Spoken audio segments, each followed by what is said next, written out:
오늘 우리에게 주시는 하나님의 말씀은 에스겔 43장 1절에서 12절까지 말씀입니다. 1절 그 후에 그가 나를 데리고 문에 이르니 곧 동쪽을 향한 문이라. 이스라엘 하나님의 영광이 동쪽에서부터 오는데 하나님의 음성이 맑은 물소리 같고 땅은 그 영광으로 말미암아 빛나니 그 모양이 내가 본 환상 곧 전에 성읍을 멸하러 올 때에 보던 환상 같고 그발 강가에서 보던 환상과도 같기로 내가 그 얼굴을 땅에 대고 엎드렸더니 여호와의 영광이 동문을 통하여 성전으로 들어가고 영이 나를 들어 데리고 안뜰에 들어가시기로 내가 보니 여호와의 영광이 성전에 가득하더라. 아멘. 성전이 하나님께서 설계하신 그대로 다 만들어지고 나자 비로소 하나님의 영광이 성전 안으로 들어오셨습니다. 에스겔은 그 영광이 동편으로부터 와서 동문을 통해 성전 안으로 들어가는 것을 보았고 그 영광이 성전에 가득 차는 것을 목격했습니다. 예루살렘을 떠나셨던 바로 그 영광이 이제 다시 돌아와 새 성전에 임하신 거죠. 성전이 아무리 하나님의 뜻대로 지어졌다 해도 그 안에 하나님이 임재하지 않으시면 아무 의미가 없습니다. 하나님의 성전에는 반드시 하나님이 계셔야 합니다. 하나님이 계시지 않은 성전은 그저 건축물에 불과하죠. 그래서 하나님은 친히 당신의 영광이 성전으로 들어오시는 환상을 에스겔에게 보여주셨습니다. 하나님께서 당신의 뜻대로 성전을 지으셨고 그 성전 안으로 친히 들어오신 거죠. 이 장면은 마치 출애굽한 백성들에게 장막을 어떻게 지어야 하는지 낱낱이 알려주신 후에 그들이 알려준 대로 장막을 짓고 나자 그 안에 친히 임재하셨던 하나님을 다시 보는 것 같습니다.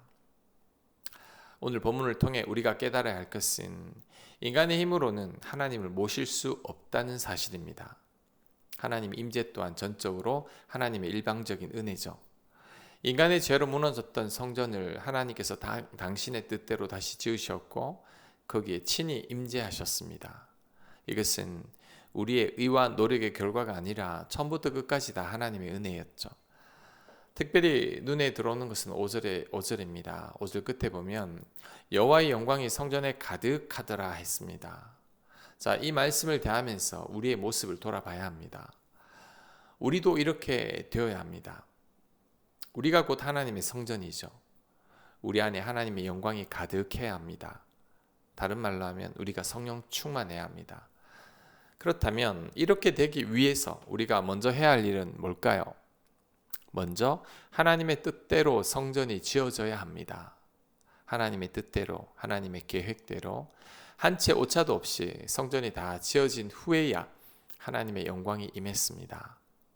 지금까지 에스겔서를 통해 계속되어 온 성전 측량의 환상은 바로 이것을 말씀하고 있죠. 하나님께서 설계하신 그대로 성전이 지어져야 한다는 겁니다.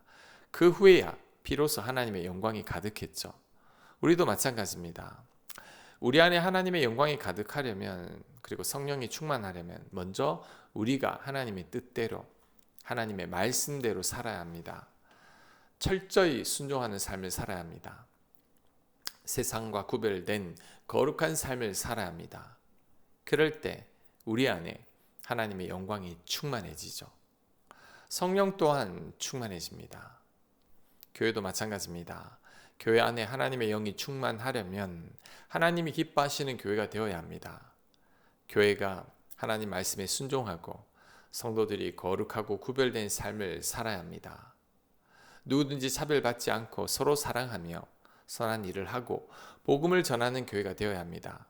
그럴 때 교회에도 하나님의 영광이 가득하게 됩니다. 그러한 교회를 우리가 만들어 가야 합니다. 6절 성전에서 내게 하는 말을 내가 듣고 있을 때에 어떤 사람이 내 곁에 서 있더라. 그가 하나님이죠. 그가 내게 이르시되 인자야 이는 내 보좌의 처소 내 발을 두는 처소 내가 이스라엘 족속 가운데 영원히 있을 곳이라. 이스라엘 족속 곧 그들과 그들의 왕들이 음행하며 그 죽은 왕들의 시체로 다시는 내 거룩한 이름을 더럽히지 아니하리라. 그들이 그 문지방을 내 문지방 곁에 두며 그 문설주를 내 문설주 곁에 두어서 그들과 나 사이에 겨우 한 담이 막히게 하였고 또 그 행하는 가증한 일로 내 거룩한 이름을 더럽혔으므로 내가 노하여 멸망시켰거니와 이제는 그들이 그 음란과 그 왕들의 시체를 내게서 멀리 제거하여 버려야 할 것이라. 그리하면 내가 그들 가운데 영원히 살리라. 아멘. 성전에 가득한 하나님의 영광을 본 에스겔에게 이번에는 하나님의 음성이 직접 들려왔습니다. 이곳은 하나님의 보좌의 처소요, 하나님의 발을 두시는 처소요, 이스라엘 족속 가운데 하나님이 영원히 계실 곳이라는 겁니다. 그런데 바로 그 다음에 이스라엘이 멸망할 수밖에 없었던 이유가 이어지죠. 그들과 그들의 왕들이 음행했고 죽은 왕들의 시체로 하나님의 거룩한 이름을 더럽혔다는 겁니다. 결국 이스라엘의 멸망은 우상 숭배, 곧 영적인 간음 때문이었죠. 8절을 보면 그 죄의 실상이 더 구체적으로 드러납니다. 그들은 자기들의 문지방을 하나님의 문지방 곁에, 자기들의 문설주를 하나님의 문설주 곁에 두었습니다. 담 하나를 사이에 두고 하나님과 자신들을 나란히 놓은 거죠. 실제로 므낫세 왕은 성전 안에 이방의 신상과 우상을 세웠고 심지어 자기 아들을 번제로 드렸으며 신접한 자들의 성전 안으로 불러들여 주수를 행했습니다. 성전의 구조마저 마음대로 바꿔 사용했죠.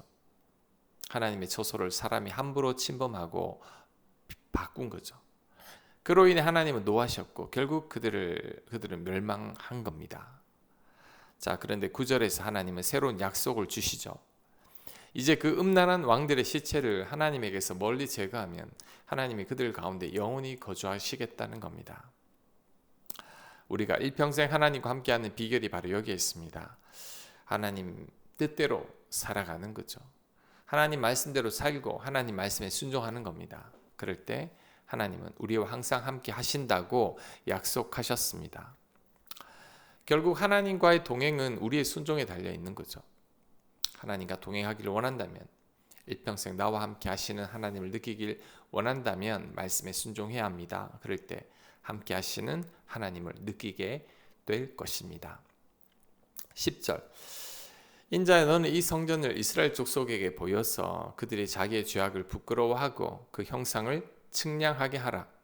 만일 그들이 자기들이 행한 모든 일을 부끄러워하거든 너는 이 성전의 제도와 구조와 그 출입하는 곳과 그 모든 형상을 보이며 또 그 모든 규례와 그 모든 법도와 그 모든 율례를 알게 하고 그 목전에 그것을 써서 그들로 그 모든 법도와 그 모든 규례를 지켜 행하게 하라. 성전의 법은 이러하니라. 산 꼭대기의 지점의 주인은 지극히 거룩하리라. 성전의 법은 이러하니라. 아멘. 하나님은 에스겔이 본 성전의 환상을 이스라엘 백성에게 보여주라고 명하셨습니다. 그런데 그 명령에는 조건이 붙어 있습니다. 백성들이 에스겔의 말을 듣고 자기들의 죄악을 부끄러워하며 돌이킨다면 그때 비로소 성전의 모든 모양과 제사에 관한 규정과 성전 곳곳의 치수까지 알려주라는 거죠. 하지만 만일 백성들이 에스겔의 말을 듣고도 자신들의 삶을 회개하지 않고 부끄러워하지도 않는다면 그때는 성전의 제도와 구조와 모든 규례를 굳이 알려주지 않아도 된다고 말씀했습니다. 순종할 마음이 없는 자들에게는 하나님도 굳이 말씀을 들려주시지 않으신다는 뜻이죠. 여기에서 우리가 하나님의 음성을 듣는 비결이 또 나옵니다. 이 또한 말씀에 대한 순종이죠. 아무리 말씀이 선포되어도 듣지 않으면 소용이 없습니다. 하나님 말씀이 들리지 않는다고 하나님 음성을 들을 수 없다고 불평하는 이들이 있습니다. 그러나 결국은 그 사람 스스로의 문제이죠. 순종할 마음이 없으니 하나님도 말씀하시지 않으시는 겁니다. 하나님 말씀에 순종할 때 비로소 하나님의 음성이 들립니다. 지금까지의 본문을 요약하면 성전이 다 지어진 후 하나님의 영광이 들어오셨죠. 하나님 뜻대로 지어진 성전에 하나님이 다시 들어오신 거죠. 이는 하나님께서 이스라엘 백성과 영원히 함께 하시겠다는 약속입니다. 그렇다면 지금까지 함께 하지 않으셨던 이유가 뭘까요? 불순종이었죠. 그러므로 이제는 순종의 삶을 살아야 합니다. 하나님 말씀대로 살아야 합니다. 그래야만 하나님이 영원히 함께 거하시겠다고 말씀하셨죠. 자, 그런데 역사는 다르게 흘러갔습니다. 포로 생활을 마치고 이스라엘은 다시 성전을 건축하지만 백성들은 여전히 불순종의 삶을 살았습니다. 그 성전은 이후 다시 무너졌고 헤롯 왕 때 또 한 번 지어졌다가 결국 다시 무너졌습니다. 이토록 분명한 경고에도 불구하고 성전은 두 번이나 더 지어졌다가 무너진 거죠. 특히 두 번째 지어진 성전은 이스라엘의 정통 왕이 아닌 헤롯에 의해 지어졌죠. 하나님의 뜻대로 지어진 것이 아니었습니다. 헤롯은 건축에 집착했던 왕이었죠. 그러니 그 성전에 하나님의 임재가 없었던 것은 당연한 결과입니다. 결국 하나님께서 택하신 방법은 예수님이시죠. 하나님은 다시는 무너지지 않을 성전을 세우기로 하셨습니다. 그것이 바로 우리들입니다. 예수님이 십자가 보혈로 단 한 번의 제사로 우리의 죄를 용서하셨죠. 우리는 회개와 믿음을 통해 그 십자가를 힘입어 죄와 허물을 해결받았습니다.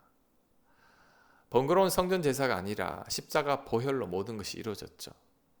그래서 우리 안에 하나님의 영광이 이제는 가득하게 됐습니다. 이 얼마나 감사한 일인지 모릅니다. 우리는 정말 큰 은혜 가운데 살고 있죠. 우리가 거룩한 하나님의 성전임을 기억해야 합니다. 그 성전을 거룩하고 구별되게 잘 가꿔야 합니다. 내 안에 성령님을 근심하게 하지 말아야 합니다. 철저히 말씀에 순종하며 그 말씀대로 살아야 합니다. 그럴 때 날마다 성령 충만한 가운데 우리 가운데 거하게 될 것입니다. 우리를 통해 하나님의 영광이 드러날 것입니다. 아멘. 하나님, 성전은 다 무너졌지만 우리가 하나님의 성전임을 기억하게 하옵소서. 거룩한 하나님처럼 우리도 거룩하고 구별된 삶을 살고 하나님 뜻대로 살아서 일평생 하나님과 동행하고 하나님과 함께하는 저희가 되게 하여 주시옵소서. 예수님 이름으로 기도합니다. 아멘.